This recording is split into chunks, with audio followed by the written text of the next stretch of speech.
ఆ ఒక్కసారి ఊహించుకుందాం. మనం ఏ దేవుణ్ణి నమ్మాలో, ఏ బట్టలు వేసుకోవాలో, సమాజంలో ఎలా నడుచుకోవాలో, చివరికి ఏం ఆలోచించాలో కూడా ఎక్కడో రాజభవనాల్లో కూర్చున్న కొద్దిమంది మాత్రమే నిర్ణయించే ఒక ప్రపంచం ఉందని. హ్మ్. నిజంగా అది చాలా భయంకరమైన ఊహ. అవును గదా. అది ఒక కఠినమైన శాసనం. అంటే రాజు లేదా మతాధికారి ఒక మాట చెప్తే ఇక అదే వేదం. దాన్ని ప్రశ్నించడానికి గాని, తప్పు పట్టడానికి గాని ఎవ్వరికీ అవకాశం లేని రోజులవి. ఎగ్జాక్ట్‌గా. ఎవ్వరూ నోరు మెదపలేని పరిస్థితి. రైట్. అలాంటి అత్యంత శక్తివంతమైన వ్యవస్థ ఒక్కసారిగా కుప్పకూలిపోవడం మొదలైంది. అయితే ఆశ్చర్యకరమైన విషయమేంటంటే, ఈ మార్పు కత్తులతోనో, తుపాకులతోనో లేదా పెద్ద యుద్ధాలతోనో రాలేదు. హ్మ్. కేవలం చెక్కతో, ఇనుపాక్షరాలతో తయారైన ఒక చిన్న యంత్రం ఈ ప్రపంచ ముఖచిత్రాన్ని మార్చేసింది. ఈరోజు మన ఈ లోతైన చర్చలో ఈ సైలెంట్ షిఫ్ట్ గురించి మాట్లాడుకోబోతున్నాం. అంటే మన సోర్స్ ఆర్టికల్స్ ప్రకారం అధికారం నిశ్శబ్దంగా ప్రజల వైపు ఎలా మళ్లడం ప్రారంభించింది అనే దాని గురించి విశ్లేషిద్దాం. ఖచ్చితంగా. శతాబ్దాలుగా కేంద్రీకృతమైన ఆ పవర్ సామాన్యుల చేతుల్లోకి ఎలా వచ్చింది అనేది నిజంగా చాలా ఆసక్తికరమైన ప్రయాణం. అబ్జల్యూట్లీ. చరిత్రను మనం గమనిస్తే ఎప్పుడైనా అధికారం చేతులు మారాలంటే రక్తం చిందించాల్సిందే అనే ఒక బలమైన నమ్మకం ఉండేది. కాని ప్రింటింగ్ ప్రెస్ అంటే ముద్రణా యంత్రం రాకతో ఆ సమీకరణం పూర్తిగా మారిపోయింది. ఆ స్థానంలో అక్షరాలొచ్చాయన్నమాట. అవునండి. మన సోర్స్ ఆర్టికల్స్లో గమనించాల్సిన ఒక అద్భుతమైన పాయింట్ ఇదే. జ్ఞానమనేది అధికారాన్ని ఎవరి దగ్గర బలవంతంగా లాక్కోదు. అది సహజంగానే పునఃపంపిణీ చేస్తుంది. హ్మ్. అప్పటి వరకు పుస్తకమంటే ఒకరి జీవితకాల సంపాదనతో సమానం. దాన్ని కేవలం పండితులు, రాజులు మాత్రమే చదవగలిగేవారు. అలాంటిది ఉన్నట్లుండి వందల కొద్దీ కరపత్రాలు, పుస్తకాలు పల్లెల్లోకి, పట్టణాల్లోకి రావడం మొదలైంది. ఇది కేవలం సమాచారం ప్రజలకు చేరడం కాదు, అది ఒక నిశ్శబ్ద విప్లవం. అంటే అప్పటి వరకు ఒకే వాయిస్ విన్న ప్రజలు సడన్గా భిన్నమైన స్వరాలను వినడం ప్రారంభించారన్నమాట. అవును. కానీ ఇక్కడ నాకో ఆసక్తికరమైన ప్రశ్నొస్తుంది. సోర్స్లో చెప్పినట్లుగా సమాచారం అలా చేతికి అందిన వెంటనే ప్రజలందరూ రాత్రికి రాత్రే కోటలపై దండెత్తి తిరుగుబాటు చేసేశారా? అసలు ప్రాక్టికల్గా ఏం జరిగిందక్కడ? ఇక్కడే మనం ఆనాటి పరిస్థితులను కొంచెం లోతుగా అర్థం చేసుకోవాలి.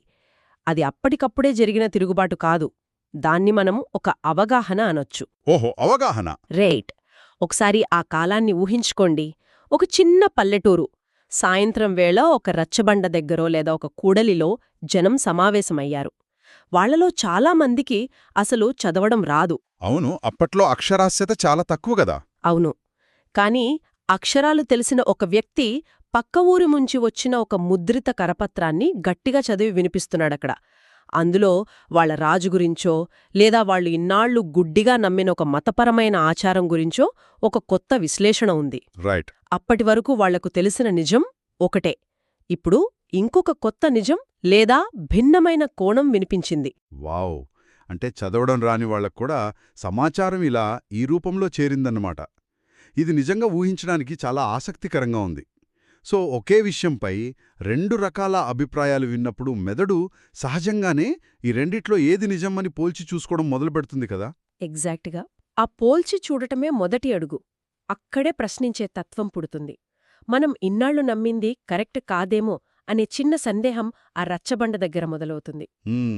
అంటే విత్తనం పడిందన్నమాట. అవును. నాయకులు లేదా పాలకులు వెంటనే మారిపోకపోయినా ప్రజల ఆలోచనా విధానం మాత్రం పూర్తిగా మారిపోయింది. ఒక్కసారి పోల్చి చూడటం నేర్చుకున్న మెదడును, ఆ జాగృతమైన మైండును మళ్లీ పాతస్థితికి తీసుకువెళ్లటం అసాధ్యం. జ్ఞానం ఒక్కసారి అంతర్గతమైతే ఆ మార్పు శాశ్వతంగా ఉండిపోతుంది. నిజమే. దీనివల్ల ప్రజలకు ఒక కొత్త ఆయుధం దొరికినట్లయింది. అదే చాయిస్, అంటే ఎంపిక.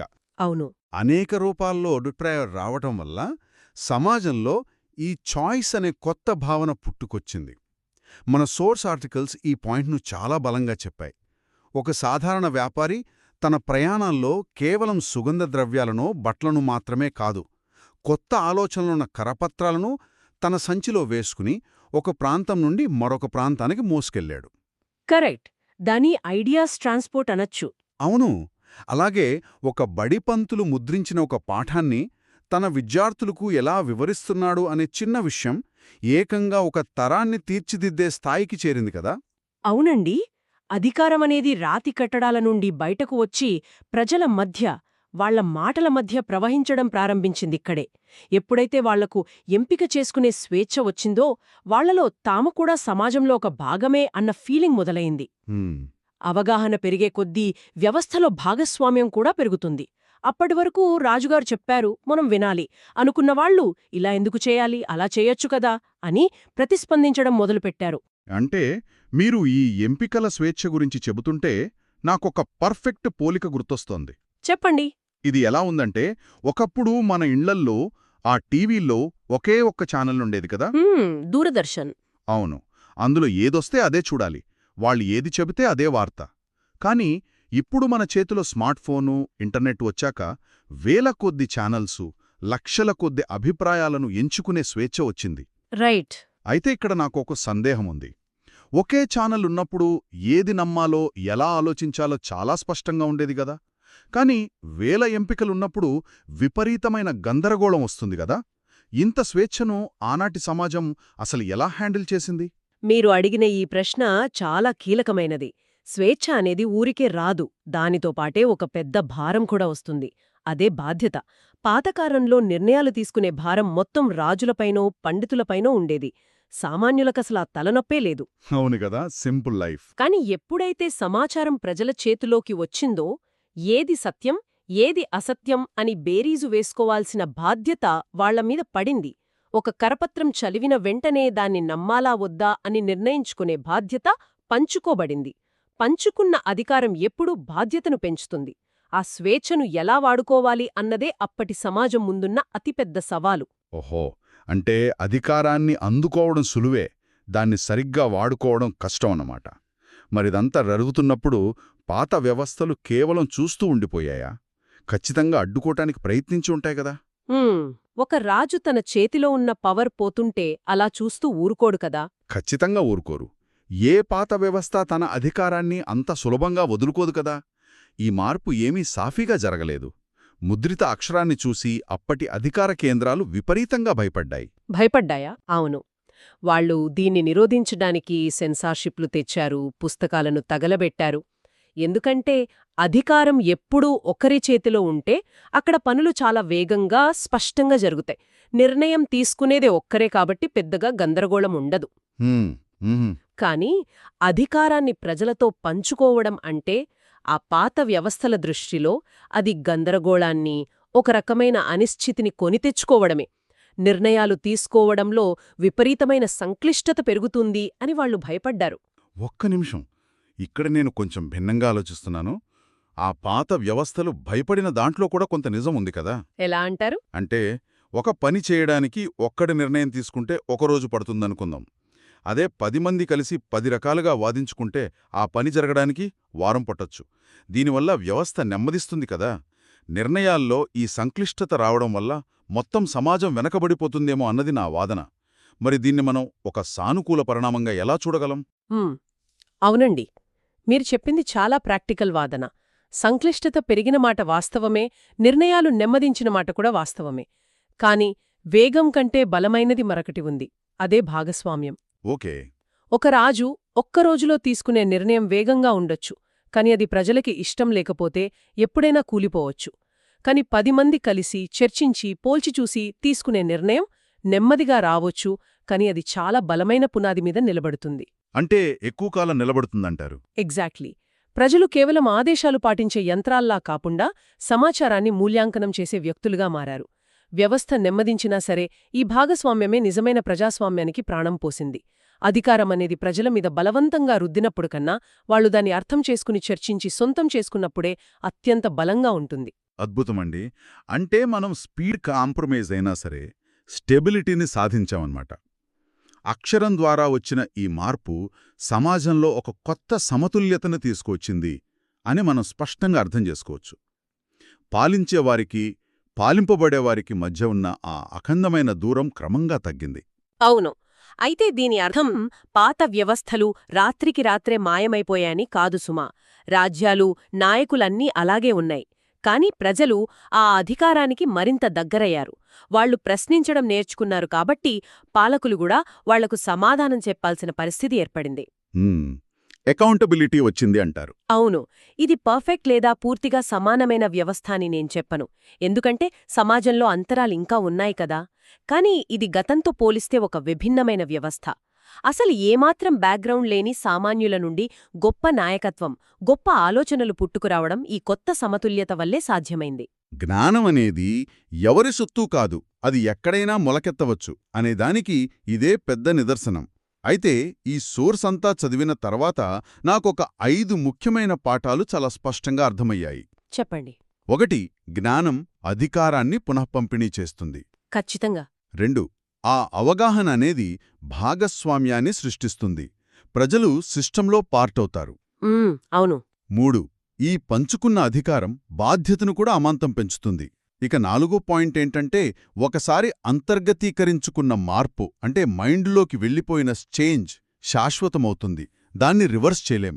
అబ్సల్యూట్లీ, అదే ఇర్రివర్సిబుల్ అంటారు. రైట్. ఇక 5. అధికారాన్ని బలవంతంగా రుద్దినప్పుడు కాకుండా అర్థం చేసుకున్నప్పుడే అది బలంగా ఉంటుంది. సో మార్పనేది చట్టాల ద్వారా తెస్తే మారచ్చు, మారకపోవచ్చు. కానీ జ్ఞానం ద్వారా మనుషుల ఆలోచనల్లో వచ్చే మార్పు ఎప్పటికీ నిలబడిపోతుంది. చరిత్ర మనకు పదే పదే చెప్పేదిదే. జ్ఞానమెక్కడుంటే అధికారం నిశ్శబ్దంగా అక్కడికే నడుచుకుంటూ వెళ్తుంది. మీరు ఆ పాయింట్స్ని కవర్ చేసిన విధానం చాలా బాగుంది. ముద్రణా యంత్రం సామాన్యుడి చేతికి అక్షరాన్నిచ్చింది. ఆ అక్షరం వాళ్లకు ప్రపంచాన్ని ఎలా చూడాలో నేర్పింది. ఎలాంటి రక్తపాతం లేకుండా కేవలం ఆలోచనల ద్వారా ఒక సమాజం తన పవర్ను ఎలా తిరిగి తీసుకోగలదో ఈ చరిత్ర మనకు కళ్లకు గట్టినట్లు చూపుతోంది. ఎక్స్ట్రాడినరీ అసలు. అయితే ఈ చరిత్రను మనం కేవలం గతంగా మాత్రమే వదిలేయకూడదనిపిస్తోంది. ఈరోజు దాన్ని మనకు మనం ఎలా అన్వయించుకోవాలన్నదే ఇక్కడ అసలైన పాయింట్. ఈరోజు మన స్మార్ట్ ఫోన్లలో నిమిషానికి 100 కొద్ది వార్తలు, ఆర్టికల్స్, నోటిఫికేషన్లు వస్తూనే ఉన్నాయి. అవును, ఇన్ఫర్మేషన్ ఓవర్లోడ్ అయిపోయింది. రైట్. మరి అపారమైన సమాచారం మనకు నిజంగా జ్ఞానాన్నిస్తోందా? ఒక వార్తను కనీసం చదివి అర్థం చేసుకోకముందే మనం దాన్ని వేరే వాళ్లకు ఫార్వర్డ్ చేస్తున్నాం. అసలు ఒక విషయాన్ని నమ్మే ముందు దాన్ని మనం విశ్లేషిస్తున్నామా? ఆ రోజుల్లో వాళ్లు తమ ఊరికి వచ్చిన ఒకే ఒక కరపత్రాన్ని 10 సార్లు చదివి చర్చించి అర్థం చేసుకున్నారు. కాని ఈరోజు మనకు వేల ఎంపికలున్నా ఆ విశ్లేషణ చేసే ఓపిక మనకుందా? ఇది నిజంగా మనం ఆలోచించాల్సిన విషయం. అప్పట్లో ముద్రణా యంత్రం ఆ బాధ్యతను ప్రజల చేతుల్లో పెట్టింది. ప్రజలు ఆ బాధ్యతని స్వీకరించారు కూడా. కాని నేటి పరిస్థితి ఏమిటి? మనం తీసుకునే సమాచారాన్ని బట్టే మన ఆలోచనలు, ఆ ఆలోచనలను బట్టే మన భవిష్యత్తు ఆధారపడి ఉంటాయి. కరెక్ట్. ఇదంతా ఆలోచిస్తుంటే నా మెదడులో ఇంకొక కొత్త కోణం తడుతోంది. గతంలో ప్రింటింగ్ ప్రెస్ జ్ఞానాన్ని అందరికీ పంచడం ద్వారా కొద్దిమంది చేతుల్లో ఉన్న అధికారాన్ని ముక్కలు చేసి ప్రజలందరికీ పంచింది కదా. అవును. కానీ నేటి ఆధునిక ప్రపంచంలో మనం రోజూ వాడుతున్న ఆర్టిఫిషియల్ ఇంటెలిజెన్స్ కానీ, సోషల్ మీడియా ఆల్గరిథమ్స్ కానీ ఏం చేస్తున్నాయి? ఒకప్పుడు మనమే ఒక పుస్తకం ఎంచుకొని చదివేవాళ్లం. ఇప్పుడు మనం ఏది చదవాలో, ఏ వీడియో చూడాలో, ఏ వార్త వినాలో ఈ ఆల్గరిథమ్స్ నిర్ణయిస్తున్నాయి. అంటే మళ్ళీ ఎంపిక అనేది మన చేతుల్లోంచి పోతోంది. ఎగ్జాక్ట్గా. అంటే మనకు తెలియకుండానే పాతకాలపు రాజభవనాల స్థానంలో ఈరోజు అదృశ్యమైన డేటా సెంటర్లు వచ్చాయేమో అనిపిస్తోంది. ఈ కొత్త టెక్నాలజీ భవిష్యత్తులో అధికారాన్ని మళ్లీ ప్రజలకు మరింత చేరువ చేస్తుందా, లేదా అనంతమైన ఎంపికలు ఇస్తున్నామన్న భ్రమను కల్పిస్తూ మళ్లీ కొద్దిమంది టెక్ దిగ్గజాల చేతుల్లోకే ఆ పవర్ను కేంద్రీకృతం చేస్తోందా? ఇది నిజంగా భయపెట్టే ఆలోచనే కదా. అవునండి, చాలా లోతైన ఆలోచనేది. ప్రింటింగ్ ప్రెస్ ప్రజలకు ఎంచుకునే స్వేచ్ఛను ఇస్తే, నేటి డిజిటల్ అల్గారిథమ్స్ మనం ఎంచుకునే ముందే వాటిని ఫిల్టర్ చేసి మనకు చూపిస్తున్నాయి. ఒకప్పటి నిశ్శబ్ద మార్పు అధికారాన్ని పంచితే, నేటి డిజిటల్ మార్పు ఆ అధికారాన్ని మనకు తెలియకుండానే లాక్కుంటోందేమో అని విశ్లేషించుకోవాల్సిన అవసరం ఎంతైనా ఉంది. అవును. ఈ ఆలోచనను ఇలాగే మీ మనసులో ఉంచుకోండి. అక్షరం ద్వారా మొదలైన ఈ అధికార బదిలీ కేవలం మనుషుల ఆలోచనలే కాకుండా మొత్తం సమాజాలను ఎలా ఆకృతి చేసిందో, ఆ తర్వాత రోజుల్లో దాని నుంచి ఏ విధమైన కొత్త పాలన వ్యవస్థలు ఆవిర్భవించాయో మన తదుపరి డీప్ డైవ్లో మరింత లోతుగా విశ్లేషిద్దాం. అంతవరకు చదువుతూనే ఉండండి. అంతకంటే ముఖ్యంగా ప్రశ్నిస్తూనే ఉండండి.